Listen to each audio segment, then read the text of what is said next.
చేసుకుని వాడితే నీకు బయట గుర్తింపు వస్తుంది. ఒక పలానా వ్యక్తి ఈ స్పోర్ట్స్ ఆడతారు, ఈ గేమ్ ఆడతారు అనే రికగ్నేషన్ వస్తే నీకు ఎంత వాల్యూ ఉంటుంది. యూనిటీ పెరుగుతుంది స్పోర్ట్స్ వల్ల. యూనిటీ ఎట్లా పెరుగుతుంది? స్పోర్ట్స్కు కులం మతం అనేది ఉండదు. కులం మతం అనేది చూస్తాం. ఆ స్పోర్ట్స్కి కులాలకు మతాలకు అతీతంగా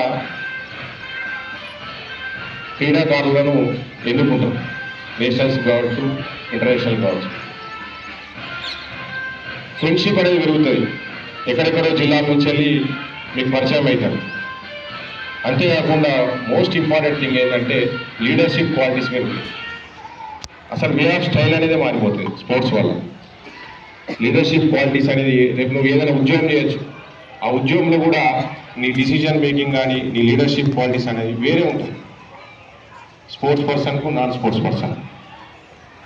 దయచేసి అందరూ కూడా మీరు నేషనల్స్ కానీ ఇంటర్నేషనల్స్ కానీ ఆడనక్కర అవసరం లేదు. ఓన్లీ జస్ట్ ఏంటంటే మీరు ఏదో ఒక క్రీడను ఎంచుకొని మీరు స్ట్రాంగ్ ఉండాలి. మీరు మీకే స్ట్రాంగ్ ఉండాలి. ఎవరు చెప్పరు ఇది. మీరు మీకే స్ట్రాంగ్ ఉండి చదువుతో పాటు స్పోర్ట్స్ను కూడా మరి దాన్ని ఎంకరేజ్ చేయాలని చెప్పేసి ప్రిన్సిపాల్ గారిని కోరుతూ మరి ఈ అవకాశం, చక్కటి అవకాశం ఇచ్చినందుకు మరి సుమిత్ నేషనల్ గారు రేపు ఇండియా టీం తరఫున కూడా ఆడాలని మనస్ఫూర్తిగా కోరుకుంటూ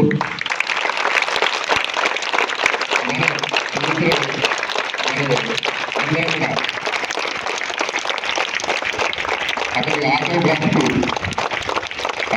కోసం ఎదురు చూసే విధంగా మనం ఉండాలని చెప్పేసి రేపు మనస్ఫూర్తిగా కోరుకుంటూ సెలవు తీసుకుంటాం. జై హింద్. మా మిస్మి హై స్కూల్ నందు నేషనల్ క్రికెట్ అండర్-19 క్రికెట్లో స్కూల్ తరపున ఎంపికైన సౌమిత్, ఎనుగందుల సౌమిత్ని అభినందించడానికి విచ్చేసిన కమ్మర్పల్లి ఎస్ఐ శ్రీ అనిల్ రెడ్డి గారికి ధన్యవాదాలు. మా పాఠశాలలో కేవలం విద్యే కాకుండా గేమ్స్కి కూడా మేము ఎంకరేజ్ చేస్తున్నామని తెలపడానికి ఇది పెద్ద ఉదాహరణగా చెప్తున్నాం. ఇప్పటి వరకు 3 విద్యార్థులు నేషనల్కు, ఒకరు క్రికెట్కు, ఇద్దరు విద్యార్థులు హ్యాండ్బాల్ తరపున ఎంపికయ్యారు. అలాగే గత సంవత్సరం 6 విద్యార్థులు డిస్టిక్ తరపున హ్యాండ్బాల్లో తరపున కూడా ఆడారు. ఇది గేమ్స్కు మేము ఇస్తున్న శ్రద్ధకు నిదర్శనంగా పేర్కొంటున్నాం. Thank you.